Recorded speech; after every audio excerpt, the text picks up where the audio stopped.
তিরমিজি শরীফের বর্ণনা, বিশ্বনবী মুহাম্মদ নবী সাল্লাল্লাহু আলাইহি ওয়াসাল্লাম বললেন, এই দুনিয়ার মূল্য, এই দুনিয়ার দাম যদি আল্লাহর কাছে মাছির দানার মতো হতো, আল্লাহ দুনিয়ার কোন কাফের বেঈমান মুশরিককে এক ফোঁটা পানিও দিত না। এর থেকে এটা বোঝা যায় দুনিয়ার মূল্য আল্লাহর কাছে মাছির ডানার থেকেও মূল্যহীন। তাহলে একবার চিন্তা করে দেখুন, আল্লাহর নবী সাল্লাল্লাহু আলাইহি ওয়াসাল্লাম হাদিস শরীফের মধ্যে জানিয়েছেন, দুনিয়াটা হলো একটি মরা জীব, দুনিয়াটা হলো একটি মরা জীব। যারা দুনিয়ার প্রেমে পাগল হয়ে যায়, রাসূল তাদেরকে কুকুর বলেছেন। কুকুরের কাজ হলো মরা জীব জন্তুকে টেনে টেনে নিয়ে আসা। আল্লাহর বান্দারা, আল্লাহ তাদেরকে কুকুর বলতে চাইনি, আল্লাহ তাদেরকে বলেছেন কুনতুম খায়রা উম্মাতিন উখরিজাত লিন-নাসি তা'মুরুনা বিল মা'রুফি وتنهون عن المنكر وتؤمنون بالله। আল্লাহ বলছে, বান্দা দুনিয়ায় লোভে যারা পড়ে তারা তো কুকুর।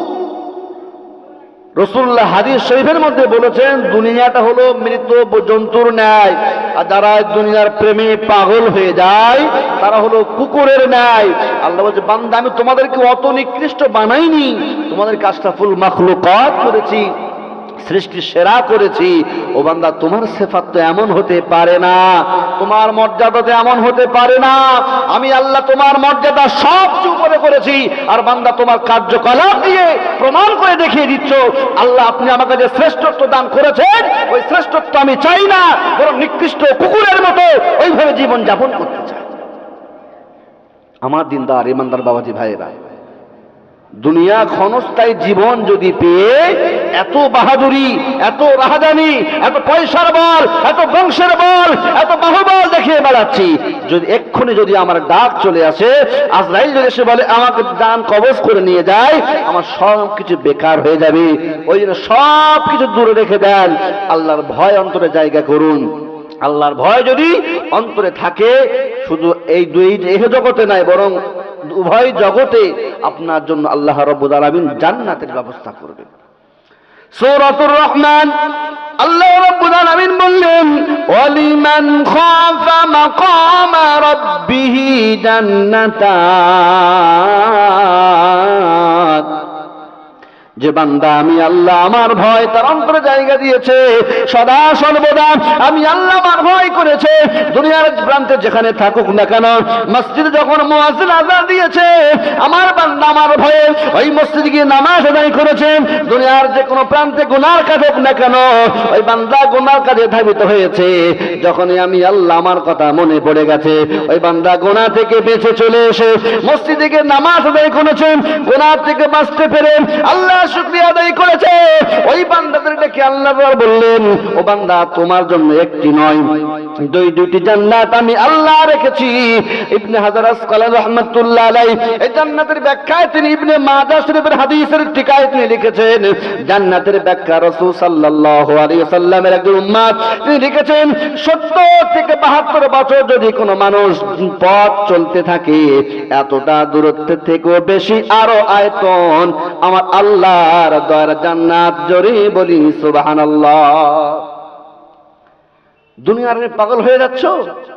ইবনে মাজাহ শরীফের একটি হাদিস এসেছে, হাদিসের ব্যাখ্যা ইবনে হাজার আসকালানী রাহমাতুল্লাহ আলাইহি লিখেছেন যে জান্নাতের কথা আল্লাহ বলেছেন, জান্নাতের ব্যাখ্যা উনি দিয়ে বলছেন, জান্নাত হলো একটা মানুষ 70 থেকে 72 বছর পথ চলতে চলতে যতটা পথ অতিক্রম করতে পারবে, তার থেকে অধিক পরিমাণের বেশি আয়তন আমার আল্লাহর জান্নাত। জোরে বলি না সুবহানাল্লাহ। আর আমরা ওই আয়তনের জান্নাত আমাদের পছন্দ হয় না। দুনিয়ার সম্পদ যে বিষয়ে আল্লাহ তাআলা বললেন যে মাছির ডানার থেকেও আল্লাহর কাছে মূল্যহীন, সেই জান্নাত সেই দুনিয়ার লোভে আল্লাহকে ভুলে গেছি। নিজেদের মধ্যে এত মারামারি, এত রাহাজানি, এত খুন খারাপি, এত খারাপ অবস্থা আমাদের মধ্যে কেন? আমার মুখে আপনি দাবি করেন আমি আল্লাহর বান্দা। আল্লাহর বান্দা মনে রাখুন, আল্লাহর নবী সাল্লাল্লাহু আলাইহি ওয়াসাল্লামের হাদিস, বুখারী শরীফের বর্ণনা। আল্লাহর ভয় যদি অন্তরে থাকে, মানুষ কতটা কামিয়াবি অর্জন করতে পারে। বুখারী শরীফের 3645 নম্বর হাদিস, আল্লাহর নবী সাল্লাল্লাহু আলাইহি ওয়াসাল্লাম সাহাবাদের বর্ণনা করে শোনাতেন, আমরা সাহাবারা শোনো, বনী ইসরাইলের যুগে 3 ব্যক্তি, আল্লাহ 3 বান্দা, তারা সফরে বেরিয়েছে। হঠাৎ প্রচন্ড ঝড় বৃষ্টি, তারা কোথায়, মরুভূমিতে কোথায় আশ্রয় নেবে? তারা দেখতে একটি গুহা, তারা গুহার মধ্যে আশ্রয় নেয়। হঠাৎ প্রচন্ড প্রবল ঝড়ের কারণে ওই গুহার মুখটা পাথর এসে বন্ধ হয়ে যায়। আল্লাহর বান্দাদের মধ্যে আলাপ আলোচনা হতে থাকে, আল্লাহর বান্দারা, তোমাদের মধ্যে কে এমন আছো যে নিজের জীবনে ভালো কাজ করেছো? যদি ভালো কাজ করে থাকো, ওই ভালো কাজের ওসিলা দিয়ে আল্লাহর কাছে দোয়া চাও। আল্লাহ যদি চায়, ওই ভালো কাজের বদৌলতে তোমাদেরকে নিষ্কৃতি দিতে পারেন। এক ব্যক্তি দাঁড়িয়ে বললেন, ইয়া রাব্বি আল্লাহ, আমার বৃদ্ধ পিতা মাতা দুনিয়ার বুকে ছিল, ইয়া রাব্বি আল্লাহ, আমি প্রতিদিন আমার মেষগুলো, আমার পশুগুলো আমি মাঠে চড়াতে নিয়ে যাই, ইয়া রাব্বি আল্লাহ, মেষগুলো চড়িয়ে আমি যখন রাতে বাড়ি ফিরি, ওই রাতে বাড়ি ফেরার পরে তার থেকে দুধ দহন করে আমার বৃদ্ধ পিতা মাতাকে খাওয়াই। কিন্তু বৃদ্ধ পিতা মাতাকে খাওয়ানোর আগে আমার ছোট্ট ছোট্ট সন্তানেরা আমার পায়ে লুডুপুটি খায়, তাদেরকে আমি দিই না। আমার বৃদ্ধ পিতা মাতাকে খাওয়ানোর পরে আমার সন্তানদেরকে খাওয়াই। ইয়া রাব্বি আল্লাহ, একদিন আমি আমার ওই জন্তু নিয়ে চড়াতে গেলাম, অনেকটা দূরে চলে গেছি, আসতে অনেক রাত হয়ে গেছে। আমার বৃদ্ধ পিতামাতা ক্ষুধার্ত অবস্থায় ক্ষুধায় কাতরাতে কাতরাতে ঘুমিয়ে পড়েছে। আমি যখন বাড়ি ফিরলাম, দেখলাম আমার আব্বা আম্মা ঘুমিয়ে পড়েছে। আমি মনে করলাম, হায় রে, কত কষ্ট পেয়ে তারা ঘুমিয়ে পড়েছে, এখন তাদেরকে আর ডাকা যাবে না। সারা রাত দুধের পেয়ালা হাতে নিয়ে সন্তান দাঁড়িয়ে আছে। ফজরের আজান যে আজান হয়ে যায়, মুয়াজ্জিন হাইয়া আলাস সালাহ, মুয়াজ্জিন তখন আজান দেয়, পিতা মাতার ঘুমটা ভেঙে যায়। ওই সন্তান তখন পিতা মাতাকে দুগ্ধ পান করায়, অতঃপর তার সন্তানদেরকে পান করায়। ওই মানুষ বলে, ইয়া রাব্বি আল্লাহ, এই আমার পিতা মাতার সেবা যত্ন করাটা দুনিয়ার কোন মানুষের জন্য আমি করিনি। আয় রাব্বি আল্লাহ, তোমার ভয়ে আমার পিতা মাতার হকটাকে আগে প্রাধান্য দিয়েছি। ইয়া রাব্বি আল্লাহ, যদি এই কাজটা তোমার ভয়ে হয়ে থাকে, তোমার জন্য হয়ে থাকে, মাওলা আমাদের জীবন তুমি নাজাত দাও। যেমনি বান্দা দোয়া করলো, সাথে সাথে পাথর একটু সরে গেল।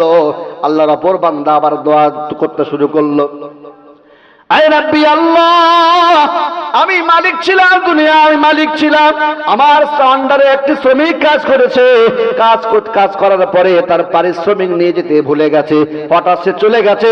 আমি মনে করলাম, আল্লাহর বান্দা তো এখানে নেই, এই পারিশ্রমিকটা আমি কি করব?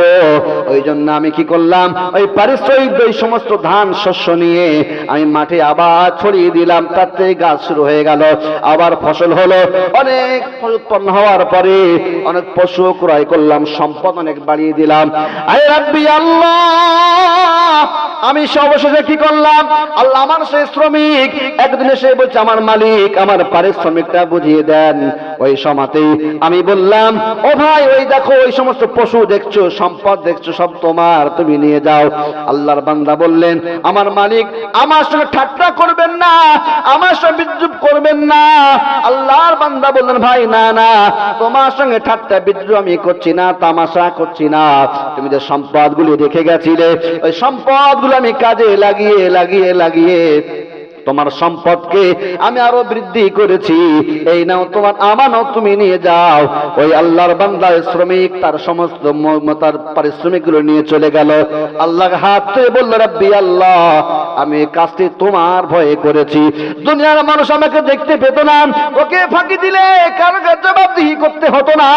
আয় রব্বে কারীম, তোমার সামনে ধরা দিতে হবে, তোমার কাছে কোনোদিন গোপন থাকে না। ইন্নাল্লাহ হুয়া হুয়াস সামিউল বাসীর। আল্লাহ তুমি হলেন সর্বশ্রোতা এবং সর্বদ্রষ্টা, সবকিছু তুমি শুনতে পাও, সবকিছু তুমি দেখতে পাও। রব্বে কারীম, এই ভয়টা আমার অন্তরে কাজ করেছে, তাই তার হকটাকে ফাঁকি না দিয়ে আমি আরো খাটনি খেটে সুন্দর করে যত্ন করে রেখে ওর সম্পদটাকে বাড়িয়েছি। আল্লাহ যদি এটা তোমার ভালো লেগে যায়, আল্লাহ একটু আমাদের এই গুহা থেকে নাজাত দাও। আল্লাহর বান্দা এই দোয়া করার পরে পাথরটা কিছুটা সরে গেল, তারা তখন মনে একটু আশ্বাস পেল। আল্লাহ আর একজন বান্দা, তিন বন্ধুর মধ্যে তৃতীয় জন হাত তুলে দোয়া চাচ্ছে, রব্বে কারীম আল্লাহ, আমার একজন চাচাতো বোন ছিল, সদা সর্বদা মনে খায় চাহাত ছিল, তাকে মাহরণ করার, তাকে ভোগ করার চিন্তা আমার মনে ছিল। আয় রব্বি আল্লাহ, একদিন সুযোগ পেয়ে গেলাম, কিন্তু টাকার বিনিময়ে তার সাথে খারাপ কাজ করার সুযোগ পেয়ে গেলাম। যেমনি খারাপ কাজ করতে যাব, ওই সময় মহিলা বললেন, আমার ভাই, আল্লাহকে ভয় করো। দুনিয়ার মানুষ না দেখতে পেলেও আল্লাহ তোমাকে দেখতে পাচ্ছেন, ওই আল্লাহকে তুমি ভয় করো, ওই আল্লাহকে ভয় করলে তুমি নাজাত পেয়ে যাবে। এই রব্বে কারীম আল্লাহ, যেমনি ওই মেয়েটি তোমার নাম আমাকে শোনালো, অন্তরটা ভীত সন্ত্রস্ত হয়ে গেল, ভয়ে কেঁপে গেলাম। তোমার নাম শুনে ওই খারাপ কাজ থেকে আমি দূরে থাকলাম। ইয়া রব্বি আল্লাহ, যদি এই কাজটি তোমার পছন্দ হয়ে যায়, এই কাজের ওসিলা করে আমাদেরকে তুমি নাজাত প্রদান করে দাও। বুখারী শরীফের বর্ণনা, তিন ব্যক্তি যখন দোয়া চাইলেন, প্রত্যেকটা কাজ আল্লাহ ভয়ে করেছে। আল্লাহ রাব্বুল আলামিন তাদের ভয়ে এতটা খুশি হয়ে গেছে, তাদের দোয়াটা আল্লাহ এত পছন্দনীয় হয়ে গেছে, আল্লাহর ভয় তাদের অন্তরে থাকার কারণে এই গুহার থেকে তারা নাজাত পেয়ে তারা পরিত্রাণ পেয়ে গেল। জোরে জোরে বলি সুবহানাল্লাহ। আল্লাহর ভয় তাদের অন্তরে জায়গা করে নিয়েছিল বলেই তারা আজকে ওই গুহার মধ্যে অত বিপদে থাকার পরেও তারা ওই গুহা থেকে নাজাত পেয়ে গেল। আল্লাহ নবী একজন প্রাণ প্রিয় সাহাবী আব্দুল্লাহ ইবনে উমর রাদিয়াল্লাহু তাআলা আনহুমা, ওনার একটি ঘটনা হায়াতুস সালাফ নামে কিতাবে ঘটনাটি উল্লেখ করা হয়েছে। আল্লাহ নবী সাহাবী আব্দুল্লাহ ইবনে উমর রাদিয়াল্লাহু তাআলা আনহুমা তার সন্তান ছাত্রদেরকে নিয়ে মরুভূমি এলাকায় তারা ঘুরতে বেরিয়েছে। পথ চলতে চলতে ক্লান্ত শ্রান্ত হয়ে যায়। ছাত্রদেরকে বলে, আমার শাগির্দরা, চলে একটু নাস্তা করে নেওয়া যাক। এমন সময় সবাই নাস্তা করতে বসে গেল। হঠাৎ আব্দুল্লাহ ইবনে উমর রাদিয়াল্লাহু তাআলা আনহুমা লক্ষ্য করলেন, দূরে একটি রাখাল চুপচাপ বসে আছে। রাখালকে আহ্বান করলো, রাখাল এসো নাস্তা করে নি। ওই সময় রাখাল জবাব দিয়ে বলছে, ভাই আব্দুল্লাহ ইবনে উমর, আমি রোজা পালন করছি, আমি নাস্তা করব না। এই কথা শুনে আব্দুল্লাহ ইবনে উমর রাদিয়াল্লাহু আনহুমার বড় পছন্দ হয়ে গেল। আর তার সাথে কথোপকথন করতে লাগলেন। আল্লাহ নবী সাহাবী আব্দুল্লাহ ইবনে উমর রাদিয়াল্লাহু তাআলা আনহুমা বললেন, হে যে রাখাল বালক, তোমার একটি ছাগল আমাকে দাও, যে ছাগল আমার রান্না করে ভুনা করে যাতে আমরা খেতে পারি। ওই সময় ওই রাখাল বললেন, আব্দুল্লাহ ইবনে উমর, আমার মালিকের ফাঁকে আমি দিতে পারবো না। আব্দুল্লাহ ইবনে উমর রাদিয়াল্লাহু তাআলা আনহুমা বললেন, ওই রাখাল শোনো, তোমার মালিককে গিয়ে বলবে একটা ছাগল ভেড়া নেকড়ে খেয়ে ফেলেছে, একটা ছাগল বাঘে খেয়ে ফেলেছে। ওহে রাখাল, এমনটা বললে তোমার মালিক কিছু বলবে না। ওই সময় রাখাল জবাব দিয়ে বলছে, আব্দুল্লাহ ইবনে উমর, আমার দুনিয়ার মালিক না দেখলেও আমার যিনি আসল মালিক তার চোখে তো ফাঁকি দেওয়া যাবে না। জোরে জোরে বলি সুবহানাল্লাহ। ওই রাখাল বলছে, আব্দুল্লাহ ইবনে উমর, তুমি আমাকে বলছো আমার মালিকের সাথে মিথ্যা কথা বলে দিলাম, কোনো সমস্যা নেই। এই মালিকের তো আমার ওই মালিকের মতো চোখ নেই। ওই মালিক হলেন ইন্নাহু হুয়াস সামিউল বাসীর, উনি সব কিছুই দেখতে পান আর সব কিছুই শুনতে পান। জোরে বলি না সুবহানাল্লাহ। একটু যদি ওই আল্লাহর ভয় অন্তরে জাগে, দেখবেন ইহকাল পরকাল সবটাই আপনার জন্য কল্যাণময় হয়ে যাবে। আল্লাহর বান্দা তাই নয়, আল্লাহ রাব্বুল আলামিন তার বান্দাকে ডেকে ডেকে বললেন, ও আমার বান্দারা, তোমরা শুনে রেখে দাও, জেনে রেখে দাও, আমি আল্লাহ আমার ভয় যদি অন্তরে জায়গা করে নাও, আমার ভয় যন্ত্রে তোমার থেকে যায়, ও বান্দা তোমার কোনো চিন্তা নাই, যে রিজিকের চিন্তা সদা সর্বদা তুমি ব্যতিব্যস্ত হয়ে যাও। আমি নামাজ পড়ি না কেন, আমি কাজে কামে ব্যস্ত থাকি, কাজ কাম না করলে আমার বিবি আমার সন্তান কি খাবে, আমি যদি কাজ না করি কি করে আমার সংসার চলবে? আল্লাহ বললেন, বান্দা সংসার চালানোর দায়িত্ব তো তোমার নয়, রিজিকের মালিক যখন আমি আল্লাহ, তুমি আমার হয়ে যাও। আল্লাহ তাই বললেন, মাইয়াত্তাকিল্লাহা ইয়াজআল লাহু মাখরাজা। ও বান্দা, আমি আল্লাহ তোমার ঘোষণা দিয়ে বললাম, তুমি আমি আল্লাহ আমাকে ভয় করে দেখো, তোমার রিজিকের ব্যবস্থা আমি আল্লাহ করে দেব। তাই নয়, ওয়ারযুকুহু মিন হাইসু লা ইয়াহতাসিব। ও বান্দা, তোমার রিজিকটা তুমি এমন ভাবে পাবে, তুমি কল্পনা করেও পাবে না রিজিকটা তোমার কোথা থেকে এসেছে। জোরে জোরে বলুন সুবহানাল্লাহ। আপনি মনে করছেন যদি নামাজ না, যদি আমি কাজে না যাই কি করে আমার সংসার চলবে? আল্লাহর বান্দা একটু খেয়াল করুন, আপনি প্রতিনিয়ত নামাজে পড়েন আলহামদুলিল্লাহি রাব্বিল আলামিন, সমস্ত প্রশংসা, যাবতীয় প্রশংসা ওই প্রভু। প্রভু কাকে বলা হয়? মুফাসসিরিন লিখছেন যে বান্দার যখন যেটা প্রয়োজন তৎক্ষণাৎ যিনি পূরণ করেন তাকে বলা হয় রব, তাকে বলা হয় প্রভু। তাহলে বান্দার যেটা প্রয়োজন, আল্লাহর বান্দা একটু মনে রাখবেন, দুনিয়ায় সামান্য আমি পিতা হয়ে যদি আমার সন্তানের কষ্ট না দেখতে পারি, তাহলে পিতার থেকেও আরো বড় দয়ালু, আরো বড় দাতা হলেন আমার আল্লাহ। বান্দা না খেয়ে মরবে, বান্দা কষ্ট পাবে, আল্লাহ কি করে সহ্য করবে? তাই আপনি আল্লাহ হয়ে যান। মান কানা লিল্লাহি কানাল্লাহু লাহু।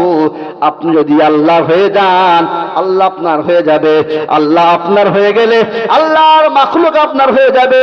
তাই তো হাদিস শরীফের মধ্যে রাসূলুল্লাহ সাল্লাল্লাহু আলাইহি ওয়াসাল্লাম বলেছেন, ইন্নাদ দুনিয়া খুলিকাত লাকুম ওয়া ইন্নামা খুলিকতুম লিল আখিরাহ ওয়া আনতুম খুলিকতুম লিল আখিরাহ। রাসূলুল্লাহ সাল্লাল্লাহু আলাইহি ওয়াসাল্লাম বললেন, দুনিয়ার সমস্ত ব্যবস্থাপনা আল্লাহ পাক তোমার জন্য বানিয়েছেন, আর তোমাকে বানিয়েছেন পরকালের জন্য। আল্লাহর বান্দা যদি সদা সর্বদা আমার মনে এই চিন্তাই ভাবনা থাকে, যা করি না কেন আমার আল্লাহ কিন্তু সব দেখতে পায়, আল্লাহ সব শুনতে পায়।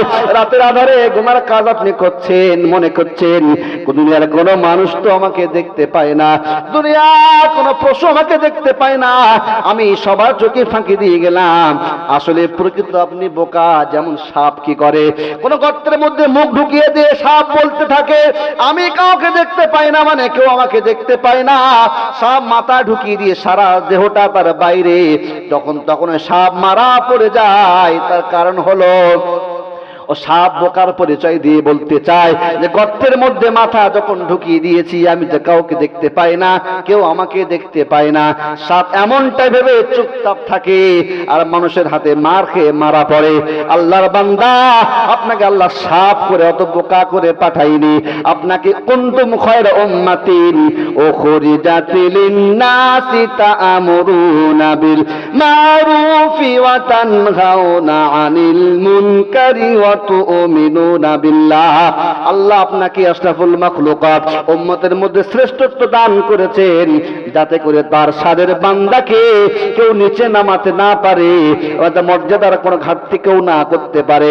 আল্লাহ রাব্বুল আলামিন তাই তার বান্দাকে বললেন, ও বান্দা তুমি একবার আমার ডাকে সাড়া দাও, আমি আল্লাহ তোমার জীবনের গুনাহ মাফ করে দেব। ওয়াসারিউ ইলা মাগফিরাতিন মির রাব্বিকুম ওয়া জান্নাতিন আরদুহাস সামাওয়াতু ওয়াল আরদু উইদ্দাত লিল মুত্তাকিন। যারা আল্লাহর স্কুলে ভর্তি হয়েছে, যারা বান্দা বলে দাবি করে, তাদেরকে আল্লাহ ডেকে ডেকে বললেন, ও আমার বান্দারা, তোমরা জানি আমি জানলে জানি তোমরা গুনাহগার, তাই তোমাদেরকে ডেকে আমি বললাম, তোমরা দ্রুত গতিতে, অন্যায় তোমাদের হয়ে গেছে ওটা কোনো সমস্যা না, অন্যায় হয়ে যাওয়ার পরে যদি অনুশোচনা বোধ করে ফিরে না আসো, এটাই তোমার জন্য ক্ষতির কারণ হয়ে যাবে। আল্লাহ নবী সাল্লাল্লাহু আলাইহি ওয়াসাল্লাম তাই বললেন, আত্তাইবু মিনাজ যামবি কামাল্লা যামবালা। ও আল্লাহর বান্দার একটু মাথায় রেখে দাও, তুমি অন্যায় করেছো, অন্যায় করার পরে তোমার ভুল তুমি বুঝতে পেরেছো, ভুলটা বোঝার পরে যখন তুমি তওবা করলে, রাসূলুল্লাহ জানালেন, ভুল করার পরে বুঝতে পেরে যখন কোন মানুষ তওবা করে নেয়, আল্লাহ রাসূল বললেন, যে ব্যক্তির জীবনে কোনো গুনাহ থাকে না, ওই তওবাকারী বান্দা নিষ্পাপ ওই রকম হয়ে যায়। জোরে বলুন সুবহানাল্লাহ। আল্লাহ ডাক দিয়ে বলছে, বান্দা, দুনিয়ার মানুষের স্বার্থে ঘা পড়লে তোমাকে সম্পর্ক বিচ্ছিন্ন করে দেবে। তুমি কারোর জমি ফাঁকি দাও, তোমার সাথে সম্পর্ক রাখবে না, লেনদেনে ঘাটতি করো, সম্পর্ক রাখবে না। ও বান্দা, আমি আল্লাহ আমার সাথে কত নাফরমানি না করেছো বান্দা, তারপরেও ডাক দিচ্ছি, এসো না, এসো এসো বান্দা, আমি আল্লাহ তোমাকে বান্দা বানাতে চাই। এই মাত্র একটি দিন পরে আসছে মাহে রমাদান। মাহে রমাদান কেন এসেছে আমাদের কাছে? যদি একটু মনকে প্রশ্ন করি, মন, এই মাহে রমাদান আসার কারণটা কি? তা মন উত্তর দিয়ে বলবে, আল্লাহর বান্দা, তুমি জানো না তোমাকে আল্লাহ তার বান্দা বানাবে বলে তো মাহে রমাদান দিয়েছেন। ইয়া আইয়ুহাল্লাযীনা আমানু কুতিবা আলাইকুমুস সিয়াম কামা কুতিবা আলাল্লাযীনা মিন ক্বাবলিকুম লাআল্লাকুম তাত্তাকুন। আল্লাহ ডেকে বললেন, আমার বান্দারা, জানে তোমাদের অন্যায় হয়ে গেছে, 11 মাস ধরে গুনাহে জর্জরিত হয়েছিলে, গুনার কাজ করেছিল বান্দা, আমি বড় সাধ করে তোমাদের বানিয়েছি, তোমাদেরকে আমি আল্লাহ ভুলতে পারি না। বড় কষ্ট হয় যে এতকে দেওয়ার পরে আমার বান্দা, আমি রব, আমাকে ভুলে যাই। আমার বান্দাদেরকে ডেকে বললাম, যারা আমি ইমানদার ইমানদার বলে যারা পরিচয় দিয়েছে, যারা আমি আল্লাহ আমার স্কুলে যারা ভর্তি হয়েছে, তাদের কি বললাম, ও বান্দা, আমি আল্লাহ তোমাদের উপর রোজাকে ফরজ করেছি, যেমনটি তোমাদের পূর্বপুরুষদের প্রতি ফরজ করেছিলাম। বান্দা, কেন জানো? লাআল্লাকুম তাত্তাকুন, যাতে করে তোমরা প্রকৃত ঈমানদার, প্রকৃত মুমিন, তাকওয়া অর্জনকারী, আমার প্রকৃত বান্দা যাতে হতে পারো, সেই জন্য আমি আল্লাহ তোমাদের জন্য রোজার মাস দান করেছি। জোরে বলুন সুবহানাল্লাহ। আল্লাহর শুধু ভয় একটু অন্তরে রাখবেন, সব জায়গায় সফলতা পাবেন।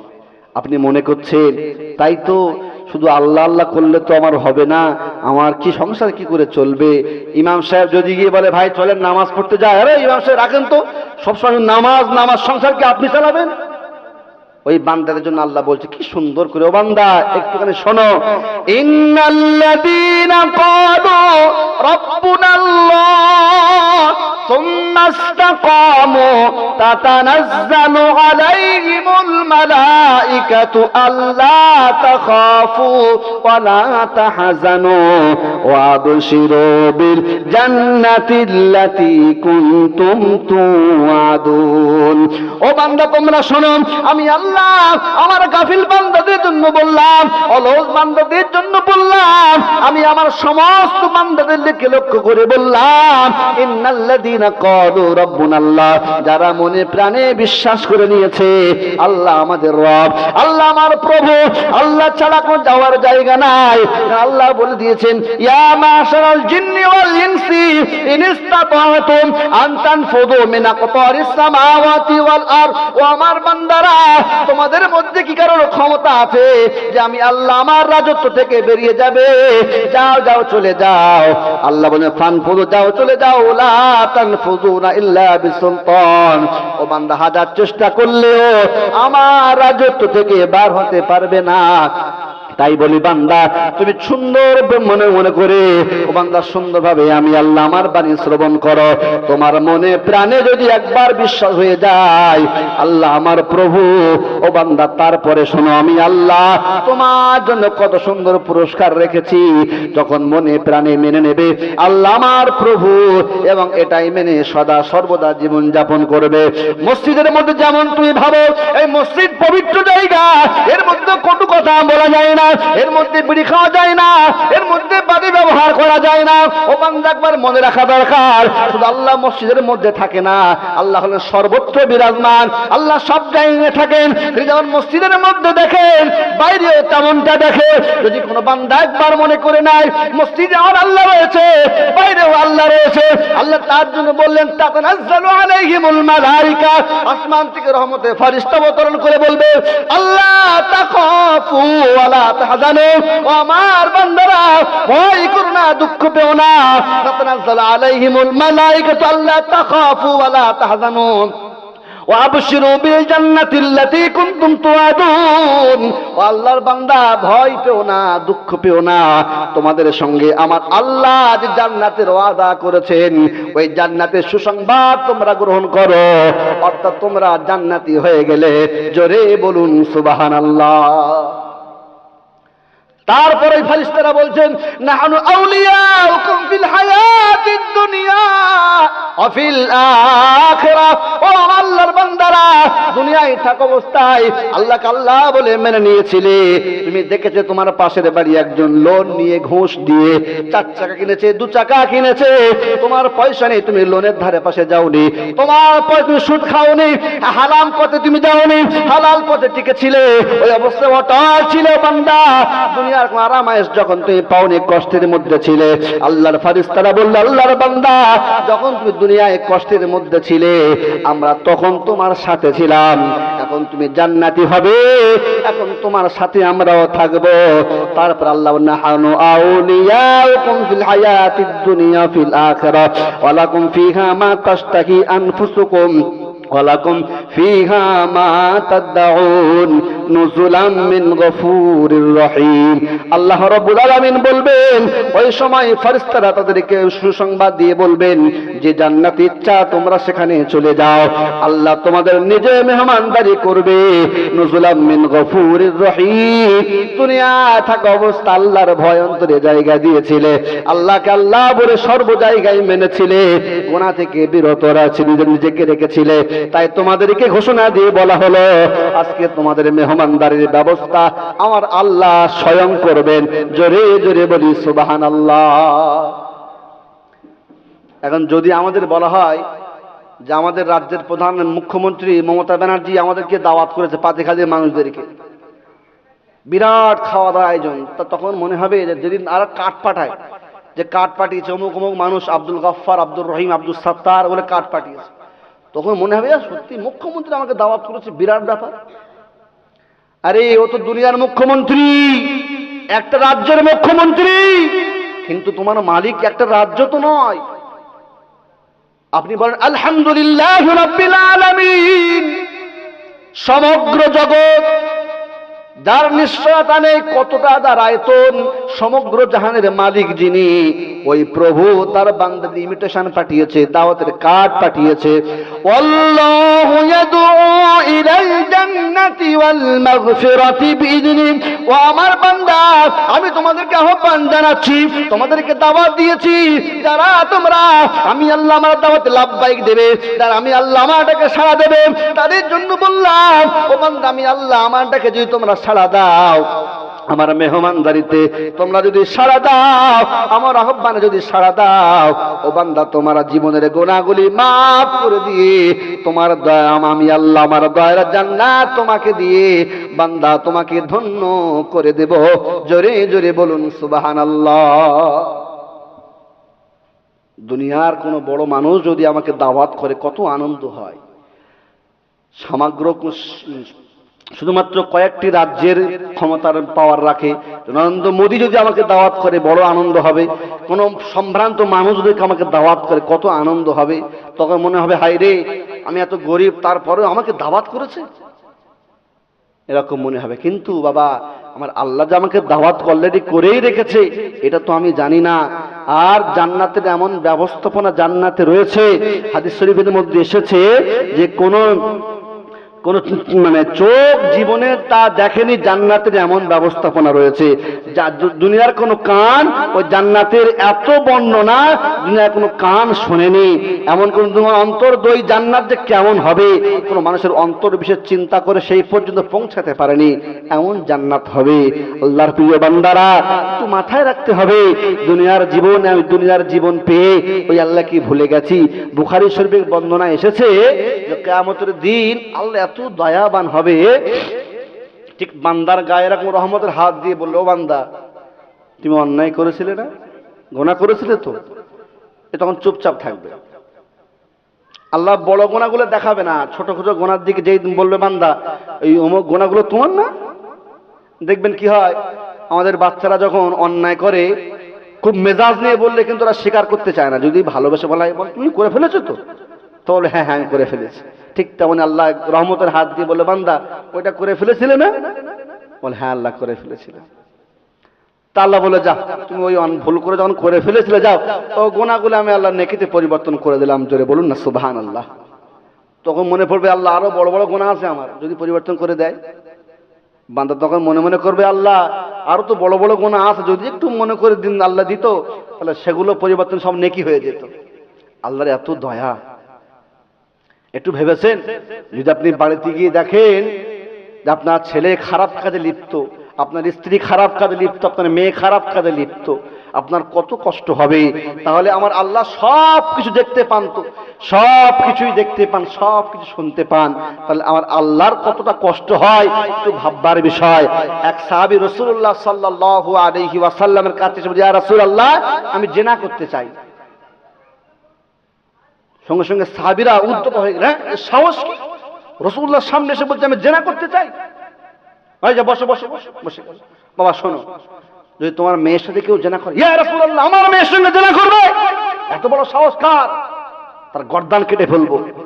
ভাই দাঁড়াও, বসো, অত ব্যস্ত কেন, বসো। যদি তোমার স্ত্রীর সঙ্গে কেউ জিনা করে, ইয়া রাসূলুল্লাহ আমি সহ্য করতে পারছি না, আমার স্ত্রীর সঙ্গে কেউ জিনা করবে আর আমি তাকে ছেড়ে দেবো, তাকে দুটুকরো করে ফেলবো। বলে তোমার মায়ের সঙ্গে কেউ যদি জিনা করে, ইয়া রাসূলুল্লাহ আপনি আর বলবেন না, আমি আমার ধৈর্যের বাঁধ ভেঙে যাচ্ছে। রাসূল বলেন, সাহাবী শোনো, তুমি যেখানে জিনা করতে যাবে, সাহাবী হয় সে কারোর মেয়ে, তা না হলে কারোর স্ত্রী, তা না হলে কারোর মা।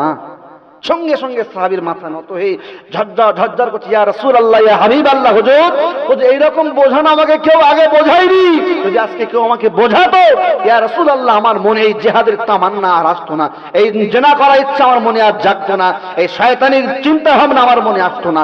ইয়া রাসূলুল্লাহ, ইয়া হাবিবাল্লাহ, হুজুর হুজুর আপনি যেমন ভাবে বুঝিয়েছেন এরকম বোঝানো কেউ আমাকে বোঝাই। আমার দিনদার ইমানদার বাবাজি ভাইয়েরা, আপনি তো বলতে পারবেন না যে আপনার কাছে ইসলাম আসেনি, আপনাকে কেউ বোঝায়নি। এই আমি আপনাদের কাছে কথা বলছি, মানে আমি তো আপনাদেরকে বলছি, আপনাদেরকে সতর্ক করছি। রাসূলুল্লাহ সাল্লাল্লাহু আলাইহি ওয়াসাল্লামের একটি ওয়ারিস হিসাবে রাসূল বলেছেন, ইন্নাল উলামা ওয়ারাসাতুল আম্বিয়া ওয়া ইন্নাল আম্বিয়া লাম ইওয়ারিস দিনার ওয়ালা দিরহামা। রাসূলুল্লাহ জানিয়েছেন, আলেম উলামা যারা, তারা হলেন রাসূলের ওয়ারিস। আর রাসূলের ওয়ারিস যারা হবে, রাসূল ওয়ারিস বানিয়েছেন কোন ধন সম্পদের নয়, ইলমের ওয়ারিস। সেই সূত্রে আমি রাসূলুল্লাহ একজন ওয়ারিস হয়ে, রাসূলুল্লাহ একজন গোলাম হয়ে রাসূলুল্লাহর বার্তা আপনাদের কাছে পৌঁছে দিতে রাসূল বলেছেন, বাল্লিগু আন্নি ওয়ালাউ আয়া, ওহে আমার সাহাবারা, যেটা তোমরা আমি রাসূলুল্লাহ আমার কাছ থেকে পাচ্ছ তোমরা অপরের কাছে পৌঁছে দাও। তাহলে কি হবে? আমার দিনটা ছড়িয়ে যাবে। এটা হতে পারে রুব্বা মুবাল্লাগিন ওয়া আসামিঈন। ওহে সাহাবারা, তোমরা একে অপরের কাছে পৌঁছে দিলে কি হবে? হয়তো যে পৌঁছে দিচ্ছে তার থেকে যার কাছে পৌঁছে দিয়েছে তার বেশি মেধা শক্তি, তার স্মৃতি শক্তি বেশি, তার সেটা স্মরণে থাকবে। ওই জন্য আমার শিক্ষকের থেকে হাদিসগুলো আমার কাছে এসেছে, আমি আপ্রাণ চেষ্টা করছি আপনাদেরকে বোঝানোর যে আল্লাহ রাসূল সাল্লাল্লাহু আলাইহি ওয়াসাল্লাম দুনিয়ার বুকে এসেছেন, তার মিশন হলো একটাই, মানুষকে হেদায়েতের পথ দেখাবে। তার মিশন হলো একটাই, আল্লাহর একত্ববাদের দাওয়াত দেবে। তার মিশন হলো একটাই, তার আল্লাহর বান্দাদেরকে জাহান্নাম থেকে বাঁচিয়ে জান্নাতের দিকে নিয়ে যাবে। ওই জন্য বারংবার আপনাদেরকে বলা হয় সতর্ক হয়ে যান। যে মাহে রমাদান যে কথাটা বলছিলাম, মাহে রমাদান যে বান্দার কাছে এসেছে কেন? বান্দার জীবনের সমস্ত গুনাহগুলো বান্দা সংশোধন করে নেবে। এই মাহে রমাদান সবাইকে কিন্তু দেওয়া হয় না, মাহে রমাদান সবাইকে দেয় না। যারা পরীক্ষায় যারা পাস করবে তাদেরকে দেওয়া হবে, অর্থাৎ যারা আল্লাহর বান্দা। সুতরাং আমরা হোপলেস কেউ হব না, আমরা হতাশা বোধ কেউ করবো না। তার কারণ আমরা যখন গুনাহ করি, গুনাহ করার পরে আমাদের শয়তান ধোঁকা দেয়, এই তুই যা গুনাহ করেছিস তোরে গুনাহ ক্ষমা হবে না। তো তখন মনে হয় সেই যখন ক্ষমা হবে তা গুনাহ করেই যাই, এরম ভাবনা অনেক রেসে যায়।